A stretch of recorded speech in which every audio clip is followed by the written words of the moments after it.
Bienvenue pour ce nouvel épisode de Causerie d'entrepreneurs investisseurs. Causerie d'entrepreneurs investisseurs un peu particulier parce que je suis avec Adeline, ma sister. Adeline, en compagnie de l'autre chose, son chien. Je vais dire son clébard, mais elle aime pas que je dise ça. Donc, bonjour Adeline, ça va?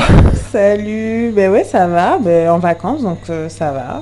C'est vrai que Adeline a quitté le foie de la région de Bordeaux où elle vit à Blaye précisément, et elle est venue pour nous voir en Martinique avec son mari et ma nouvelle nièce, elle a déjà 5 mois si je... Elle va avoir 5 mois le premier, donc ouais. Donc voilà.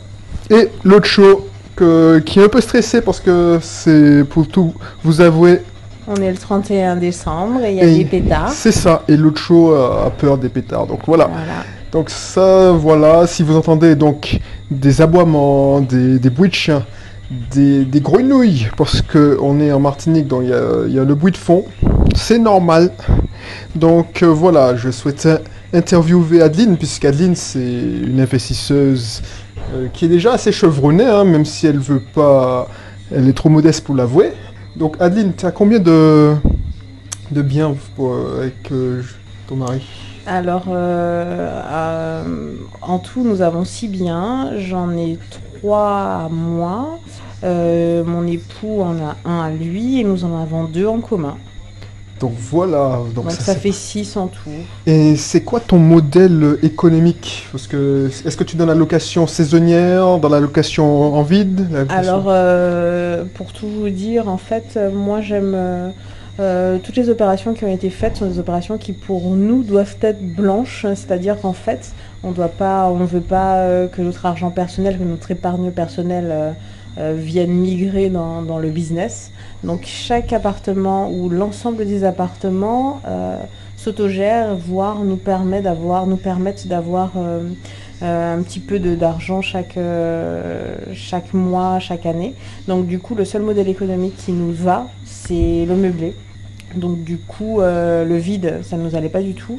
Et le saisonnier, beaucoup trop prenant pour se lancer dedans. Sachant que nous sommes tous les deux salariés à côté. Donc le meublé, c'est ce que nous avons choisi de faire. D'accord. Donc pour resituer, Adeline, elle n'est pas du tout dans mon délire d'entrepreneur. Ah non, du tout. C'est la même fratrie, mais on a pris deux chemins différents. Voilà, pour comparer, en fait, il y a les produits d'investissement dynamiques et il y a les plus prudents. On va dire que d'un point de vue entrepreneuriat, Audrey, c'est le dynamique, voire risqué. Et Adeline, c'est le très prudent. Donc, entrepreneur, moi, je suis pas du tout comme lui. Alors, si c'est pour ne pas trahir, tu es cadre... Je suis cadre dans une multinationale, on va dire. Voilà, une entreprise de 440. Voilà. Je suis même plus sûre qu'elle soit dans le CAC 40, mais on va dire elle est cotée en bourse. Si, elle est cotée... oui, elle est en train de dévisser, effectivement. Non, on va pas en dire plus parce que je veux pas que tu aies des soucis. Et ton mari, est-ce qu'on peut citer son prénom ou... Oh oui, Julien. Oui, donc Julien et on travaille dans le même groupe que toi. C'est ça. Voilà. Je pense que c'est pour ça que j'ai souhaité interviewer ma sœur, parce que en fait je me rends compte que je suis vachement spécifique, c'est-à-dire que voilà, je représente un petit pourcentage des investisseurs entrepreneurs, parce que bien sûr il y a beaucoup d'investisseurs, mais il y a moins d'entrepreneurs qui veulent prendre des risques. Donc moi, pourquoi je souhaitais faire intervenir Adeline dans cette émission, c'est que je pense qu'elle représente une majorité d'investisseurs. Donc c'est des gens qui veulent se lancer dans l'investissement pour déjà avoir des revenus complémentaires et pour se constituer un patrimoine qui va assurer leur retraite. Exact. Et c'est pas toujours ma philosophie. Ma philosophie, c'est... Plutôt extrémiste. Voilà, l'amour du risque. C'est ça. Et, par exemple, quand tu me dis je veux avoir une opération blanche, c'est-à-dire Voilà, au moins ne rien avoir à débourser. Bon, ça. s'il y a des pépettes en plus, tant mieux. Mais en fait, faut voir, je veux pas être hypocrite non plus. Quand je dis opération blanche, c'est vraiment pour minimiser le truc, parce que bon, les gens ne comprennent pas toujours comment on fonctionne. Mais effectivement, avant d'acheter un bien, il y a toujours un calcul qui se fait pour au moins avoir une marge, parce qu'il y a toujours des choses qu'on n'a pas prévues auparavant. Donc, si on peut avoir un petit peu de sous chaque mois qui se dégage, on va pas dire non, quoi. Donc du coup, je suppose que, voilà, est-ce que tu peux nous raconter comment tu es tombé dans l'investissement, comment tu t'es formé, parce que je passe mon temps à répéter à longueur d'émissions qu'il faut se former. Est-ce que toi, Bah, je pense que j'ai tout. En fait, ouais, on est de la même fratrie, mais on fonctionne pas du tout pareil. Donc voilà, pour vous avouer, toi qui nous écoutes, pour tout avouer, je suis même pas sûr qu'Adeline sache ce que je fais.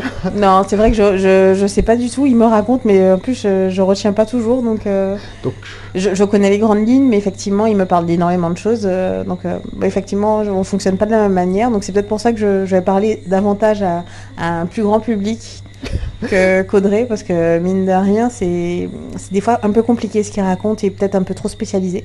Alors pour tout vous dire, j'ai pas de formation, j'ai pas lu de livre, j'ai pas suivi de grands gourous, de je ne sais trop quoi, ni de je sais pas quoi, qu'il fallait payer, ou il fallait payer des centaines, des milliers d'euros.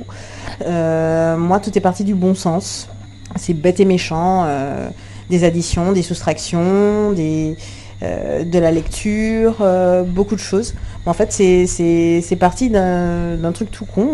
Voilà, je travaillais, je voulais m'acheter mon premier appartement. J'ai acheté mon premier appartement. J'y ai tout fait, on a fait des travaux avec la famille, je me sentais bien, j'ai aménagé à mon goût, tout se passait très bien. Et j'ai une opportunité professionnelle qui a fait que j'ai dû déménager et que voilà, je voulais pas le vendre parce que c'était mon bébé, c'était mon premier bébé. Donc j'ai mis en location. La question s'est posée, savoir location vide, location meublée. Du coup, je perdais plus d'argent en le mettant en vide. Donc j'ai fait de la location meublée, ça a fonctionné. J'ai jamais eu de problème. Et du coup, voilà, ça a commencé avec ce premier appartement. Vu que je suis assez cartésienne, je suis assez logique et assez carrée dans mes trucs, là où je suis, où j'ai atterri, pour mon opportunité professionnelle, je me suis dit, tant qu'à faire, je vais m'acheter un deuxième appartement. Donc je me suis acheté mon deuxième appartement, tout s'est bien passé, j'y ai vécu 1 an et demi. Au bout d'1 an et demi, encore une opportunité professionnelle qui a fait que j'ai dû déménager. Alors pour le coup, Tu l'as gardé ou pas Alors la question s'est posée, c'était un plus grand appartement. C'était plus grand et... C'était combien de pièces Alors le premier appartement que j'ai eu, en plus je vais pas mentir, c'était en Martinique, donc c'était beaucoup plus simple de le garder parce que les parents pouvaient s'en occuper. Le deuxième appartement, c'était pas du tout en Martinique, donc il y avait personne pour m'aider, à moins de le mettre dans une agence, ça aurait été compliqué. Et en plus c'était un T3 pardon, 2 chambres. Je perdais de l'argent vu que j'avais fait vraiment un prêt pour y vivre et non pas, c'était pas un calcul financier, j'avais pas beaucoup d'apports. C'était pas un calcul financier où je me disais, au cas où. Donc, même si je mettais en location, j'aurais pu sauver ma peau, mais ce serait vraiment compliqué, surtout s'il y avait une agence qui devait qui devait en plus gérer le truc. Donc, je l'ai vendu, j'ai fait une petite plus-value, donc ça m'a aidé. Donc, là où j'ai atterri, ou plutôt, là où mon époux a sa famille, j'ai investi dans 2 studios avec l'argent récolté. Pour situer, c'était dans quelle région C'était à Toulouse, donc ville étudiante par excellence. Donc du coup j'ai investi dans 2 studios dans la même résidence et j'ai fait du meublé pour les étudiants. Je l'ai meublé, on l'a réaménagé. On l'a réaménagé de A à Z avec des choses un peu sympas pour les étudiants parce que mine de rien, il fallait faire quand même quelque chose d'attractif pour attirer le chaland. Et après ça a fonctionné. Mon époux, en parallèle, s'est acheté un appartement, un T4, donc 3 chambres. La question s'est posée de savoir ce qu'il allait en faire. Il l'a meublé, donc il a fait un meublé pour commencer. Et quand le premier locataire est parti, il a loué à un seul locataire pendant 1 année. Quand le premier locataire est parti, il a décidé de faire une coloc. Donc ça a fonctionné aussi. Ça a fonctionné. Je vais pas rentrer dans les détails. C'était toujours à Toulouse ou... Toujours à Toulouse. Donc quand vous achetez, comment vous avez fait pour... Bon, je suppose que Julien connaît Toulouse. Oui. Parce qu'il il a grandi, ses parents y ont travaillé, il a fait ses études. Oui. Donc, parce que moi, enfin, je sais que tu sais, mais j'ai fait mes études à Toulouse, donc je connais assez bien. Alors, je crois que ça a changé, puisque j'y suis allé je crois, il y a 2 ans. On est venu te voir à Bordeaux. Et c'est tout. Dans quel quartier que vous avez tous les deux, on a investi à Rangueil, parce que bon, c'était le quartier, l'un des quartiers qui était, où il y avait le maximum de critères qui rentraient, c'est-à-dire quartier étudiant, pas trop cher, quand même bien situé, avec les transports en commun. Donc on n'a pas investi au centre ni dans les autres quartiers où c'était vraiment pas cher, parce que mine de rien, il faut quand même faire l'équation prix, emplacement, rentabilité. Donc les 3 biens sont à Rangueil. Donc fort de cette expérience avec Julien, bon là du coup ça nous mettait à 4 biens. On s'est dit, on s'est mariés entre temps, on s'est dit on se débrouille pas trop mal, on perd pas trop d'argent, tout se passe bien, on n'a pas de problème particulier. Et tant qu'à être à Bordeaux, parce qu'on sentait que Bordeaux commençait à bouillir, et du coup on s'est dit on va peut-être investir avant que la LGV arrive. Et la LGV, c'est la ligne... La ligne à grande vitesse qui fait qu'on relie Paris à Bordeaux en 2 heures, alors qu'avant c'était un peu plus de 3 heures. Donc du coup, Bordeaux est devenue une ville très très attractive. Donc on a réussi à avoir deux studios, mais franchement des studios qui ne payaient pas de mine à la base, dont un qu'on a entièrement refait. On a eu une très très bonne surprise, donc du coup c'est un excellent achat, on est très content. Alors quand tu dis excellente surprise, c'est que... En fait on a acheté une sorte dans un quartier qui est assez populaire mais qui est en train de se dynamiser, donc à côté, pour ceux qui connaissent Bordeaux, à côté du marché des Capucins, entre les Capucins et la place de la Victoire. On a acheté dans un petit immeuble qui a été divisé en 3 lots, on a acheté le dernier étage. C'est un petit studio sous comble de 20 mètres carrés. 20 mètres carrés loi Carrez, et du coup il fallait tout refaire, il n'y avait rien, puisque c'est un ancien duplex. Donc il fallait faire la cuisine, la cuisine n'existait pas, il y a une salle d'eau quand même à refaire également. Et du coup on a pris un entrepreneur qui s'est chargé de faire les travaux. Il y avait un mur il y avait un petit mur en plâtre qu'on a cassé, et derrière ce mur on a pu gagner quelques mètres carrés. Donc là on a fait une sorte de petit appartement. Donc vous avez acheté un studio. Et on a toujours un studio 7, mais au sol, on a 37 mètres carrés, on a gagné 17 mètres carrés au sol. C'est-à-dire que tu as doublé ta mise, là. C'est-à-dire que tu as acheté un 20 mètres carrés, tu as 37 mètres carrés. Donc en loi Carrez, ça marche pas, mais quand tu rentres, en fait, c'est pas la même gueule du tout. Quand tu rentres, il y a un peu plus de cachet quand même. Donc du coup, c'est devenu... Est-ce que vous avez fait un F2 ? Non, on n'a pas fait de F2 parce qu'il n'y avait pas d'ouverture, il n'y a qu'une seule ouverture dans l'appartement, mais on peut qualifier maintenant le bien de T1 bis. T1 bis où tu as un coin de nuit avec un grand lit, et ce qu'on n'aurait pas pu faire avant, on aurait dû mettre... Là, si on était resté sur le studio de départ, on serait resté sur un clic-clac de base, un truc voilà. Franchement, on s'en sort vraiment très bien. Quoi. Mais ceci dit, il y a eu quand même pas mal de travaux, il y a eu un gros billet de travaux quand même. Mais ceci dit, on s'en sort très très bien vu les prix, l'envolée à Bordeaux, quoi. Donc du coup, alors je sais que tu aimes rester discrète dans... Ah mais non, mais ceci dit, oui, j'aime bien rester discrète, sauf quand je sais à qui je parle, mais là je sais pas à qui je parle, donc je préfère rester discrète. Ouais. Donc du coup, t'as fait une belle opération. Une belle opération. Alors, avec Julien, franchement, on s'en est bien sorti. Bon, non sans mal, hein, ceci dit, effectivement, il y a eu des travaux, il y avait un timing serré, des entrepreneurs à gérer... pas mal de choses, parce qu'il y avait vraiment tout à refaire dans cet appartement. Il y a eu le sol à refaire, parce que c'était un ancien bâtiment, une ancienne bâtisse, où on sentait bien que ça faisait plusieurs années qu'il n'y avait pas grand-chose de fait. Donc c'est des gros travaux quand même. Et comment tu peux gérer, parce que moi je suis à mon compte et puis j'ai beaucoup de temps libre, il faut pas exagérer, mais je n'ai pas des horaires à respecter. Toi vous travaillez tous les deux. Mm-hmm. Comment tu arrives à gérer les travaux vous étiez à plus d'1 heure de Bordeaux. Oui, mais on va dire 1 heure pour résumer. Mais en fait, tu prends un entrepreneur qui s'occupe de tout faire, plomberie, électricité, etc. Donc il se débrouille avec ses collègues ou je ne sais trop qui l'embauche. Et c'est là où justement cette personne, c'est cette personne que tu tiens la culotte et c'est Julien qui s'en est occupé. Hein.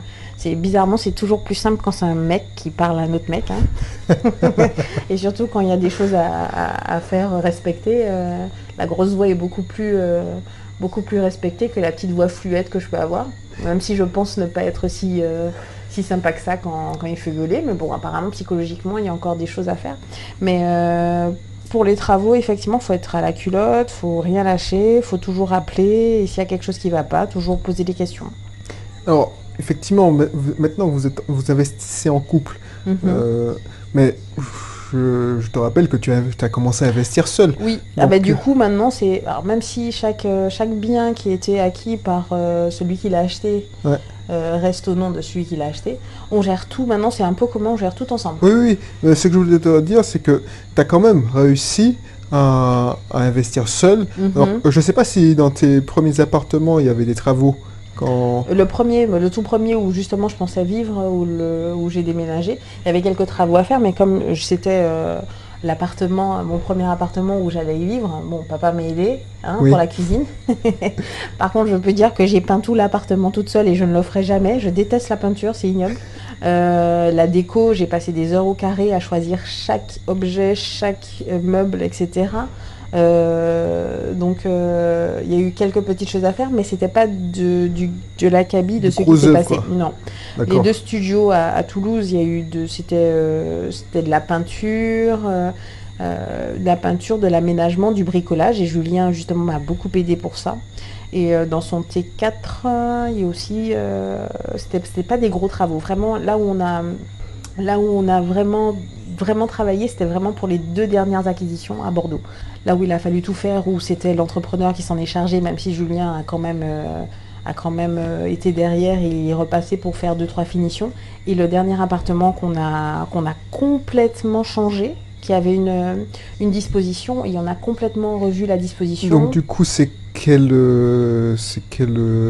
surface? Alors c'est un studio à côté de la gare, donc quartier en devenir, comme ils aiment bien dire dans les annonces. Donc la nouvelle gare, parce qu'ils ont fait une nouvelle gare, donc c'est du côté de du nouveau hall de la gare. Donc c'est une résidence avec 2 bâtiments, donc on est au rez-de-chaussée, en arrière-cour, donc on est une petite cour privative. On n'entend pas de bruit, c'est vraiment sympa. Donc c'était un studio, mais vraiment, j'avais vu l'annonce, ça faisait plusieurs semaines que j'avais vu l'annonce, les photos étaient ignobles, c'était dégueulasse pour vous dire, c'était un meublé, ça donnait pas envie. Bizarrement, au bout d'un moment, je me suis dit, bon ben... Qui ne tente rien à rien. Ça sent bon ça, quand tu vois une annonce comme ça. Mais quand t'as 5 biens, tu sais ce que c'est les travaux, t'es fatigué, tu commences à tirer la langue. Effectivement, on est salariés tous les 2. Ça commence à devenir compliqué. Mais bon, on voulait vraiment investir, donc on s'est dit, vu le prix, on va regarder ce que c'est. On est allé voir. Effectivement, les photos n'avaient pas menti, c'était pas top. C'était un meublé en fait qui était mal géré par le locataire. D'ailleurs, les locataires avaient des problèmes, les propriétaires avaient des problèmes avec le locataire qui était là. Donc du coup on l'a visité. Heureusement justement, là je tirais mon chapeau à mon époux parce que tout de suite il a vu le potentiel du bien, où il s'est dit il faut changer la disposition. À l'endroit où il y avait la kitchenette, il faut mettre le coin nuit, parce que nous en fait on a un gros problème, c'est que même si on ne se voit pas vivre dans nos biens, on aime bien se mettre à la place des gens, même si c'est des petites surfaces. On se dit que pour le confort et aussi pour l'attractivité du bien, on aime bien faire un coin de nuit, au moins un coin de nuit avec ne serait-ce qu'un petit lit ou un demi grand lit, donc soit un 90 ou un 120 en termes de taille de lit. Donc partout dans nos appartes, on a des lits. Donc t'es pas marchand de sommeil quoi. Ah non, pas du tout. Pas du tout. Et c'est bien pour ça qu'on se permet de faire ça, et pour pouvoir choisir nos locataires, même si on ne peut pas toujours avoir le choix des locataires, ça dépend des périodes, mais ça c'est encore une autre histoire. Mais, donc là, justement, ça tombe bien, ça me fait une transition. Comment ça se passe déjà, est-ce que vous avez une demande? Comment ça se passe? Déjà, est-ce que tu peux raconter comment tu te débrouilles pour mettre les annonces, pour remplir tes appartements? Comment vous vous débrouillez, puisque maintenant vous travaillez en fait, jusqu'à maintenant, c'était par le Bon Coin. Le jour où ceci devait faire payer les annonces, on sera bien embêté. Mais essentiellement par le Bon Coin. Généralement, on se débrouille pour taper à la rentrée des facs, des universités, des écoles, donc septembre. Donc là, il n'y a aucun problème pour... Donc ton marché, c'est plutôt des étudiants alors. Des étudiants, des jeunes travailleurs, avec des parents caution, des parents garants.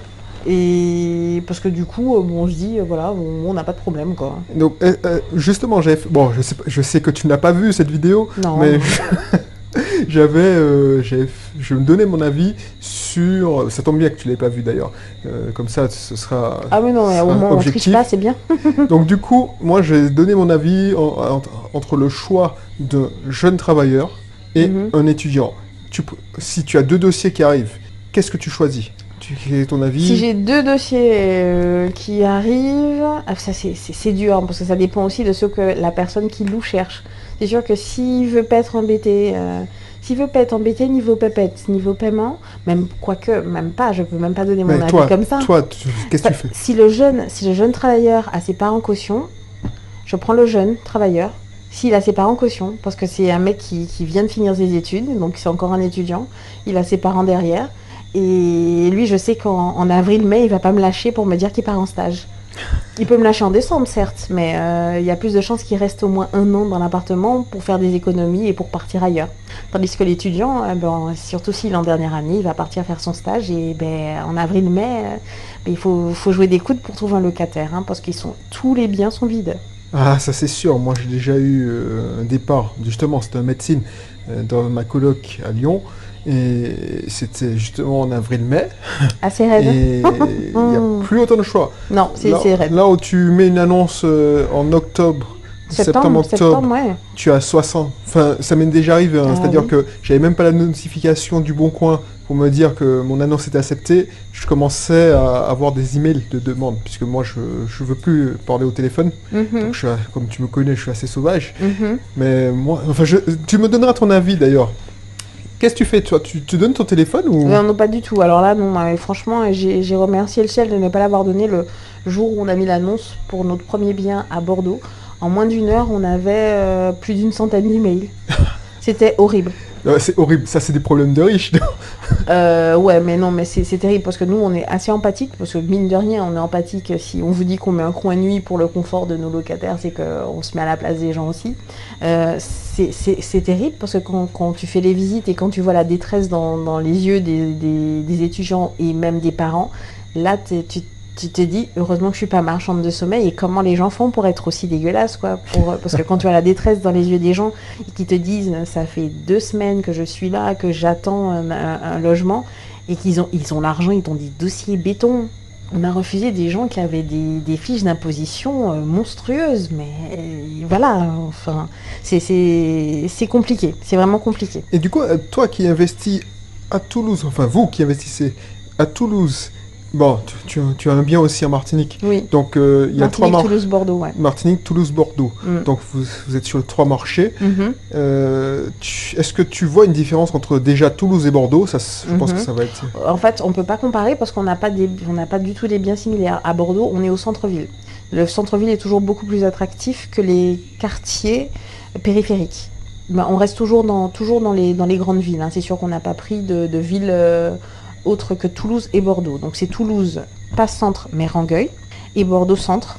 Martinique, c'est encore autre chose, parce que ce sont pas les étudiants qui sont visés, c'est plus des travailleurs. Oui, c'est enfin, pour la petite histoire, je ne trahis pas le secret, c'est à Chelcher. Oui, c'est à Terreville, donc il faut vraiment avoir un moyen de locomotion. Ceux qui connaissent la Martinique savent que Terreville, c'est le... Enfin, les gens qui écoutent cette émission connaissent mon franc-parler. Pour moi, c'est le dortoir de la Martinique. C'est-à-dire qu'il n'y a pas de grandes industries. Ah non. Enfin, pour moi, c'est une cité dortoir. Oui, une cité dortoir chic. Voilà, ouais, on a vu pire, hein, quand même. C'est très demandé. surtout pour des gens qui sont de passage, qui sont en internat de médecine. Quand je reçois, par exemple, les collaboratrices de mon épouse dans le cabinet, elles ont entendu parce que entre expats, j'aime pas qu'on dit expat. Non, parce mais que... ceci dit, oui, non, mais pour t'éviter 50 000 explications, sur tous les locataires que j'ai eus, je crois que j'ai eu un seul couple d'Antillais. Donc généralement, ce sont des personnes qui viennent travailler, qui sont là parce qu'ils sont en mission, qui sont...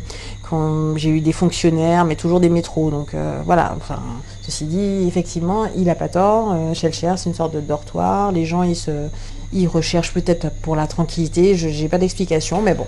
Alors moi, j'ai une explication, c'est que déjà, il y a la réputation. C'est-à-dire que ça parle, hein.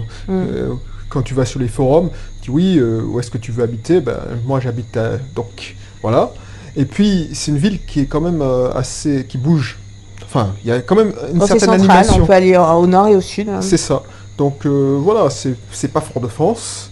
Et puis ça vit assez bien. Et puis tu as la vue sur la mer. Ah, moi j'ai pas de vue. Justement, j'ai vu sur le Zion. Enfin, sur rien du tout. Quoi.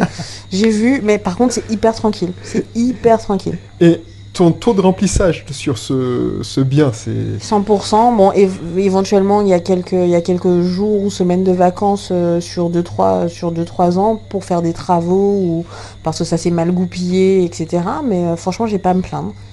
Effectivement, pour l'avoir vu et puis pour avoir dépanné pour remettre les clés à des locataires, puisqu'Adeline est maintenant à Bordeaux, alors que voilà, ça se passe...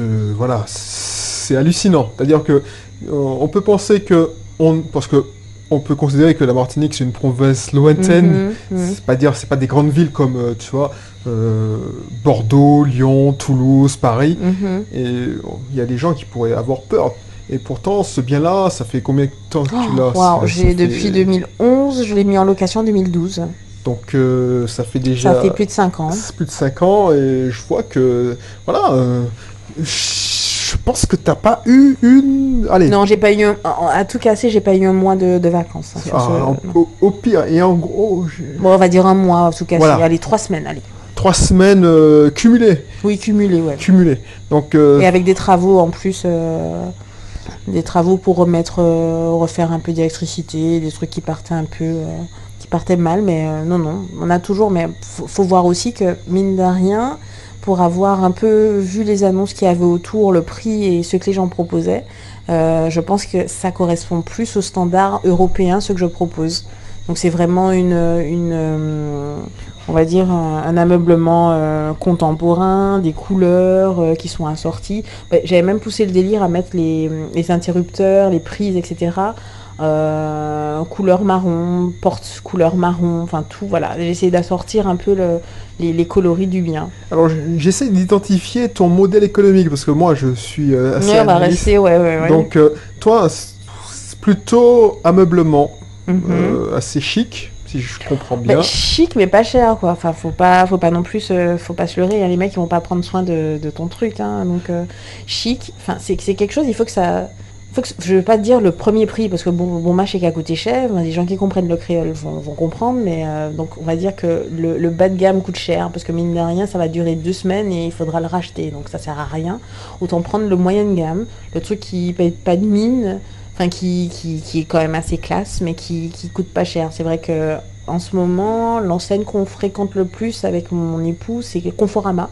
Ils sont pas mal pour l'instant. Ikea, on a laissé tomber, c'était trop cher pour ceux que c'était. Conforama, bon, je veux pas de pub, hein, j'ai pas d'action, donc voilà. Hein.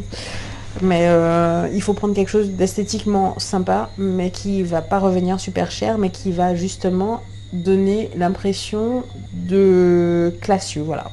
Donc du coup, tu fais ce que j'appelle faire du luxe avec du cheap. Mais c'est même pas du luxe, parce qu'il faut pas non plus que ce soit trop luxueux. Moi, ceci dit, je dis ça, mais il faut penser son bien. Voilà, c'est ça que j'ai envie de dire. Il faut penser son bien, il faut qu'il y ait un concept. Dans chaque bien, il faut un concept. Donc c'est vrai que là, avec le recul, on en a 6. Et je suis en train de me dire, à part les 2 studios qui sont à Toulouse, où ils se situent tous les 2 dans la même résidence, en fait, c'est le même concept. Il faut voir le bien. Par exemple, le premier qu'on a eu à Bordeaux, je vous ai dit qu'avec une seule ouverture, on savait que dans ce concept-là, il fallait que les choses soient claires, il fallait que ce soit translucide pour que la lumière passe, il fallait qu'il y ait des couleurs chaudes pour que ce soit vif, il y a des spots au plafond pour que justement on n'avait pas beaucoup de place, c'est un espace qui est quand même assez confiné sous plafond. Donc on a acheté une table translucide, en sorte de plexiglas, des chaises en plexiglas, des trucs un peu sympas, un peu jeunes aussi. Et mine de rien, même si ça nous a pas coûté super cher, qu'on rentre, vu que les gens ne s'attendent pas à voir ce genre de choses ou ne pensent pas avoir ça chez eux, ils trouvent ça tout de suite, waouh, c'est cool.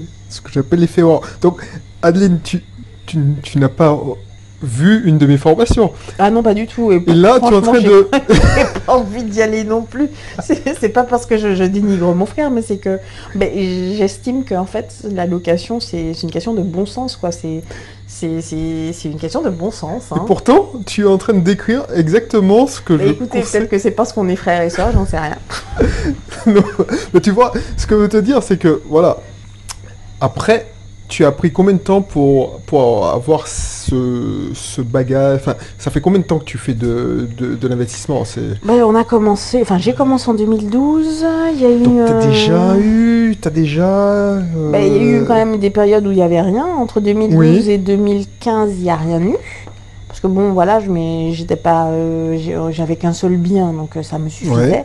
Et à partir de 2015 à 2017, on s'est Vous avez enchaîné comme des brutes. Donc c'est ça, on a à peu près le même parcours.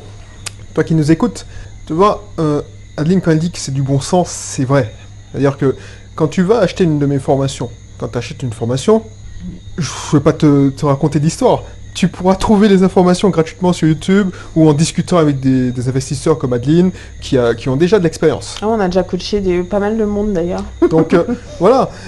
Par contre, là, si tu investis quelques centaines d'euros, ce que tu vas gagner, c'est du temps. C'est-à-dire que Adeline, à chaque investissement, elle a eu de l'expérience.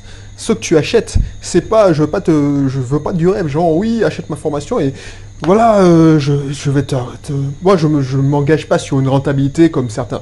Moi, ce que je te dis, c'est que tu vas avoir un booster. C'est-à-dire que tu vas prendre, au lieu de prendre 1 an, tu vas éviter les quelques pièges. Par exemple, on avait l'idée de lancer avec Adeline un coaching. Par exemple, si tu te fais coacher par Adeline, elle va te dire oui, voilà, regarde comment je cherche des annonces, donc tu vas gagner du temps. Au lieu de commencer à dire, bon, qu'est-ce que je fais? Et tu vas perdre ton temps, comme on l'a tous fait, à regarder sur Le Bon Coin, ensuite à regarder sur loger.com. Tu vas avoir des astuces pour poser des alertes. En fait, il faut vraiment être intéressé. Moi, j'ai fait parce que c'était vraiment de la curiosité. Et du coup, je pense que c'est une sorte de... J'ai pas beaucoup de passion dans la vie, mais quand je me lance dans certains trucs, je décroche pas. Donc au début, j'étais vraiment passionnée. Je pense que j'ai toujours été... déjà, c'était pour moi, pour acheter mon appartement, pour voir comment c'est... Et après, j'ai vu que ça fonctionnait. C'est tout con, hein. On fait un truc pour soi, après on voit que par la force des choses, j'ai mis en location mon premier bien, j'ai vu que ça fonctionnait. Par la force des choses encore, j'ai dû vendre notre appartement, je me suis dit j'en ai marre, j'achète plus d'appartements pour y vivre, je vais acheter des appartements pour gagner des sous, et puis comme ça le jour où j'arrive en quelque part, j'achèterai vraiment ma maison ou mon appart pour y vivre, mais pour l'instant c'est pas au goût du jour. Donc c'est vrai effectivement qu'on parle aux gens, ok, avec mon époux, on est propriétaire de 6 biens immobiliers, mais nous sommes locataires, et oui, ça peut choquer. Nous louons l'endroit où nous habitons. Ça choque pas. Pour certaines personnes, ça choque. C'est les personnes qui justement sont dans un cadre, un train-train et qui sont dans un cadre. Eux, c'est d'abord investir dans leur résidence principale. Après, une fois qu'on a investi dans la résidence principale, on a des pépettes, on achète la voiture qui va bien, etc. Une fois qu'on a bien tout dépensé son fric, on pense à investir dans l'immobilier. Et là, c'est trop tard. Préparer sa retraite. Ouais, c'est trop tard. Et ouais, enfin bref, ça c'est mon avis. Mais bon, effectivement, peut-être que j'ai pas la science. J'ai pas la science exacte de l'investisseur, mais bon, pour le coup, je me dis qu'à moins de 35 ans, mon époux et moi, on est quand même pas mal bien. Et tu vois, ce que je souhaitais souligner, c'est que, voilà, Adeline, elle a enchaîné combien 5 en 2 ans. Ah, de 2015, du coup, 5, hein, oui. 5 opérations, puisque tu as fait un achat-revente, oui. Donc, mais 6 alors, si tu comptes l'achat-revente. Donc, oui, 6 en 2 mois. en 2 ans. C'est-à-dire que c'est le premier investissement qui compte. C'est-à-dire que quand tu vas aller voir chez le banquier, et il va te dire oui, combien vous gagnez. Si tu lui dis, bon, ben, je suis obligé de rajouter 200 euros tous les mois, parce que j'ai mal investi, il va pas te prêter. Par contre, si tu arrives à lui montrer que, voilà, tu sais investir... Effectivement, oui, non, ça m'est arrivé. Enfin, bon, pour le premier achat, j'en parle pas trop parce que on va dire que c'est grâce à ça que j'ai pu enchaîner. Mais effectivement, les mecs, les banquiers, moi j'aime bien les appeler les commerciaux, parce que maintenant j'exagère, puisque maintenant je n'ai plus de commerciaux. Maintenant, grâce à tout ce qu'on a fait avec Julien, on a un conseiller en patrimoine. Ne me demandez pas pourquoi, mais ça nous est tombé dessus. On nous a proposé un conseiller privilégié qui répond à toutes nos questions, ne serait-ce que pour la plus petite merde, on lui envoie un mail, il nous répond. Donc, c'est génial.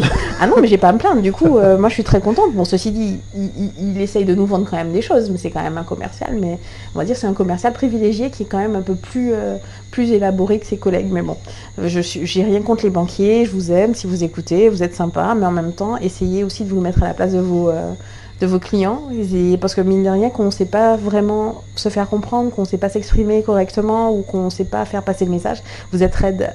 Et c'est ça que je reproche aux banquiers. Il faut vraiment être blindé, qu'on veut investir.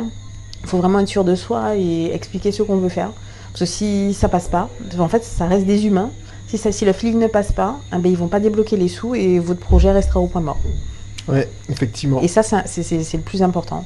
Et ça, je parlais de coaching, on a coaché des amis comme ça, et c'est vraiment le point de départ.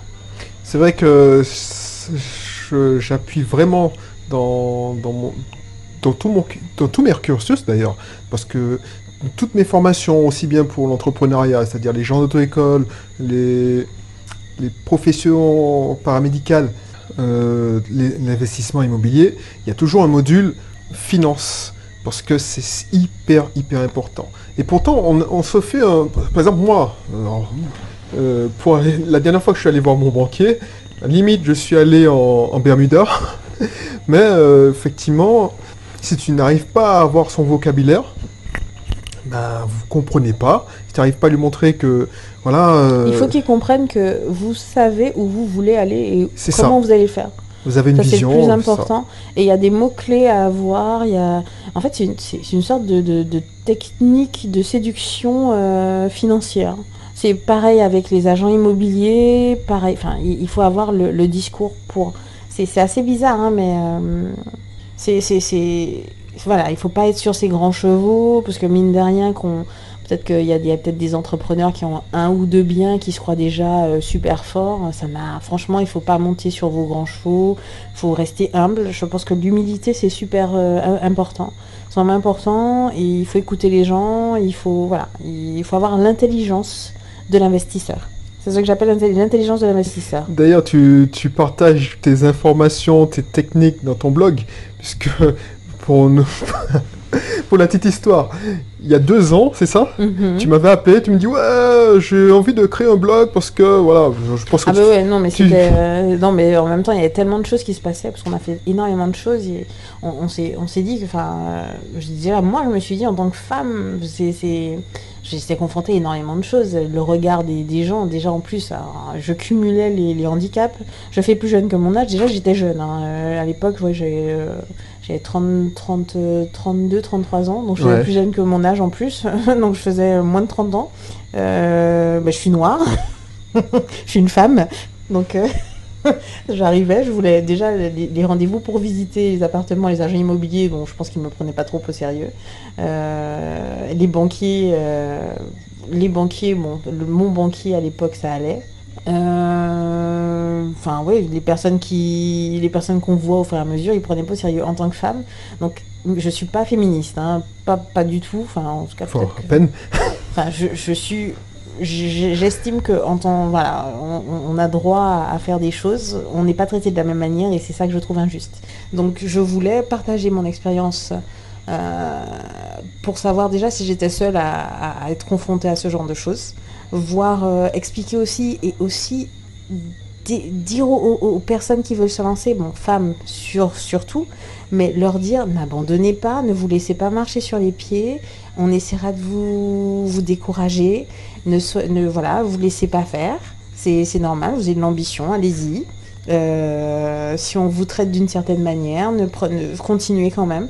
Donc voilà, je voulais partager mon expérience, expliquer les choses comme moi je les avais vécues, si je pouvais éviter à certaines personnes de faire les mêmes erreurs ou faire partager mes succès, parce que mine de rien, j'estime que si je suis arrivée là où je suis, c'est que mine de rien il y a eu des succès. Donc j'ai demandé à Audrey, je lui ai dit, tu as plein de blogs, toi ça a l'air de te plaire, moi j'ai envie de partager mon expérience, et puis si on faisait des trucs, comme ça je mets des articles en ligne, j'explique 2-3 trucs, on fait ça, et on a lancé ce blog qui s'appelle Elle Investit. Donc je mettrai le lien dans la description, donc si ça t'intéresse. Tout en me disant que, écoute, on commence déjà à être blindé avec Julien, je pense qu'au bout de 6, je voulais aller jusqu'à 10 investissements, mais c'est du boulot, parce qu'on fait tout seul. Sauf la comptabilité où on a un comptable, mais mine de rien, toute la paperasse, toutes les merdes à gérer, les travaux, les locataires chiants qui savent pas utiliser un radiateur ou qui te pètent ton chauffe-eau, on gère. Les entrées-sorties, on gère. Donc on s'arrête à 6, sachant qu'on avait d'autres projets, dont le projet de fonder une famille. Et du coup, je me suis dit, j'adore faire ça, j'adore savoir que les gens investissent. J'aimerais bien coacher des gens. Tant et si bien qu'on a coaché des collègues, des amis. Mon beau-frère, on l'a coaché. Ils ont tous investi, ils sont tous mordus. Mais le beau-frère, il est à sa 2e acquisition. Bon, on verra s'il monte à 6 comme nous. Il a sa 2e acquisition. Donc, à Audrey, je lui ai dit, si je peux partager mon expérience et s'il y a des gens qui sont intéressés à ce que je leur donne des conseils, ou même Julien et moi, parce que mine de rien, moi j'ai ma vision, Julien a sa vision également, parce que lui c'est le côté très pratico-pratique, très droit, voilà, c'est un mec quoi, il y va. Et moi je suis très filoute, très sioux, très stratège, j'anticipe les choses, et si je dis ça, comment ça va se passer, voilà, donc on se complète assez bien. Donc je me dis que si on peut aider des gens, sachant que voilà, on l'a déjà fait, ça a bien fonctionné. Mais pourquoi pas, on s'est lancé avec Audrey, c'est Audrey qui gère maintenant. Donc si ça, parce que moi je gagne pas dessus. Hein. D'ailleurs, tu me fais concurrence là, il faut que je trouve une com. Je rassure tout le monde, concurrence de personne, parce que mine de rien, je le fais de bon cœur quoi. C'est ça, c'est même gratuit. Donc du coup, je laisserai. Bon, est-ce que je laisse. Bon, vous allez me contacter si ça vous intéresse d'avoir un coaching avec Adeline et Julien. Je pense que je ferai. Il faudra me payer une commission, donc voilà. Non, mais voilà, c'est. En fait, à part, mine de rien, ce qu'on essaye de faire, c'est aussi le vrai vécu de personnes. On est 2 personnes totalement normales. Hein. On vit normalement, on a des voitures totalement normales, on ne pète pas plus haut que notre cul, on en chie aussi régulièrement, on a des problèmes avec les apparts.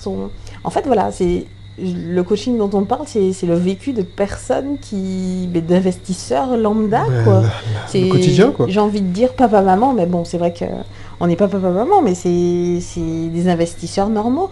On essaye de toucher à tout, on apprend au fur et à mesure. Là, on se lance dans l'expérience de syndic bénévole avec l'un de nos biens. En fait, on est curieux, ça c'est devenu une passion en fait. C'est pour vous dire qu'on fait du coaching certes, mais on est passionné. On n'est pas à la recherche d'emmerdes, hein, je vous rassure. Hein, mais mine de rien, les emmerdes nous trouvent toujours. Donc on arrive à se dépatouiller. Donc si on peut partager avec des personnes certaines choses, des trucs à éviter, voilà, on est là pour ça. Ok, donc du coup, tout ce qui est investissement, parce que il me semble qu'à une époque, tu étais très sur la bourse, les actions, tout ça. Ah oui, c'est fatigant ça. Ouais. Mais en fait, c'est fatigant parce que c'est pas quelque chose que c'est pas palpable. D'accord. C'est... Bon, je vais pas mentir, hein, j'ai un compte titre, hein, Oui, j'ai encore 2-3 actions qui se battent en duel. Mais tu surveilles plus. Oh non, bon, je regarde de temps en temps Parce pour que voir. Adeline était... Alors, c'est elle qui m'a contaminé. Il y a 3 ans, j'avais pas cette mentalité. C'est-à-dire, je suis encore plus entrepreneur. Limite, je suis plus entrepreneur qu'investisseur. Et j'étais abonné. Je me souviens que tu dévorais les titres comme le revenu, mieux vivre. Mieux vivre. Punaise, mieux vivre votre argent. Je crois que j'ai commencé. Je me suis abonnée quand j'étais encore étudiante. Ah oui, ouais. J'étais encore étudiante, ouais. Mais après, je me suis dit, bon, ouais, c'est toujours, chaque année, c'est toujours la même chose, c'est bon, je me désabonne, ça me saoule. Le palmarès des assurances. Ça me saoule, mais ouais, mais non, mais ceci dit, ces mecs-là, ils sont maqués entre eux, quoi. Ils m'ont fait souscrire un truc à Affer, le truc dont t'as jamais entendu parler. Je l'ai encore, hein, mais... Affer. C'est quoi ça? Bah, je sais même plus ce que ça veut dire, mais c'est Affer, c'est assurance vie. Ah oui. Ouais. Tu sais, maintenant, pour moi, une assurance vie, c'est... Voilà. Mais écoute, quand tu veux diversifier, quand tu as tous les livrets possibles, imaginables qui te rapportent que dalle, et tu sais pas où mettre ton argent, ok, il y a la pierre, mais il faut vouloir se lancer dans la pierre, mine de rien. Parce que la pierre, tu vas investir, mais ça va pas te rapporter tout de suite. Et tu as besoin de cash ou tu as besoin aussi d'argent que tu peux utiliser demain. C'est vrai que je suis un peu une fourmi, donc... Ouais.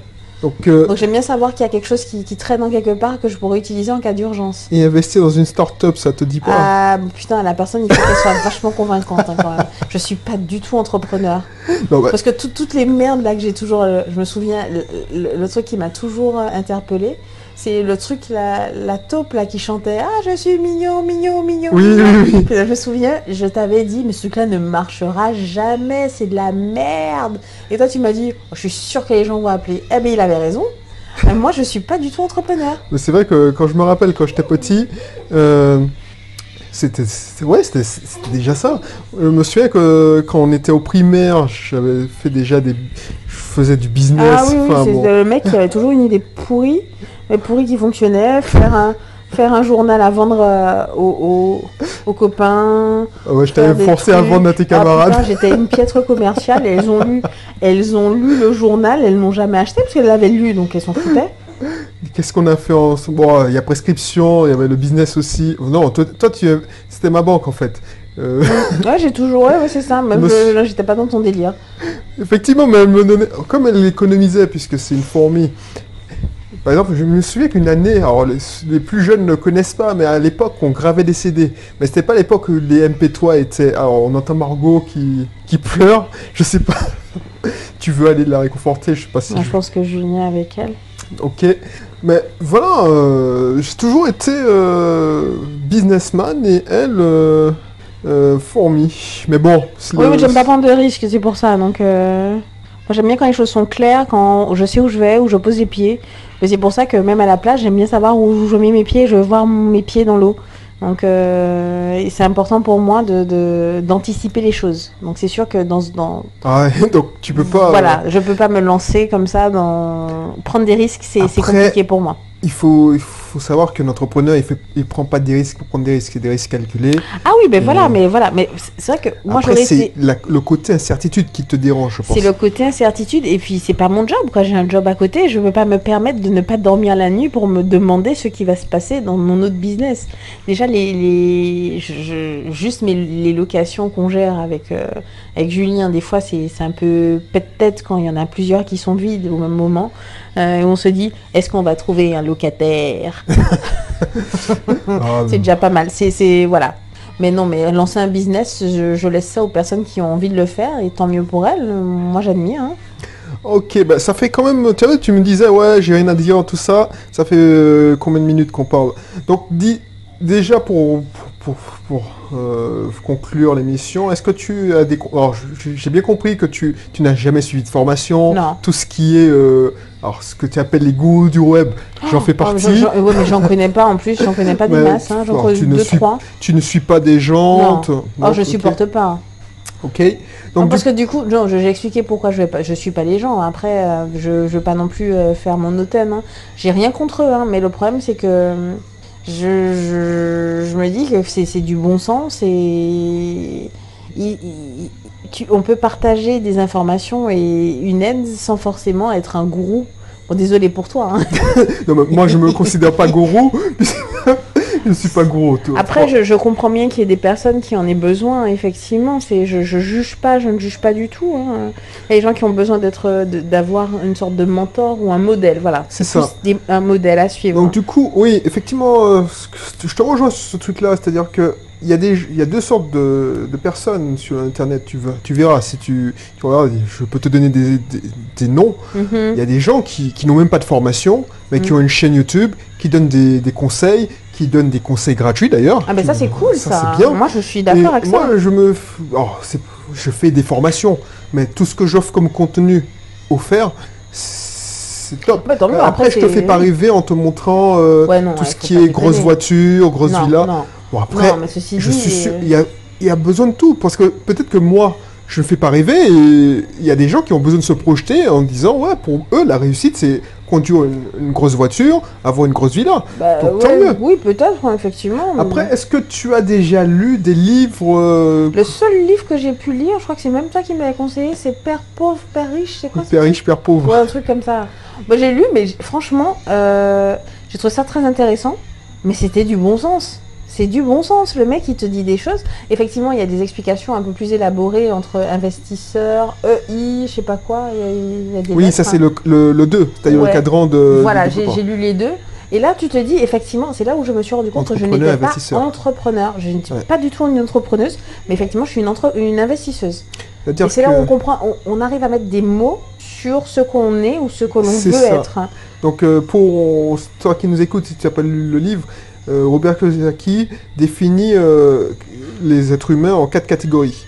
Les salariés, les libéraux, les avocats, les professions paramédicales, les businessmen et les investisseurs. Donc voilà. Bon, ok, ben merci Adeline. Merci. De rien. Et puis, je te laisserai, c'est toi qui nous écoutes, le lien du site d'Adeline dans la description. Et si tu veux la contacter, contacte-la directement sur son site internet. Allez, je te dis au revoir et puis à bientôt pour une prochaine émission. Allez, bye bye.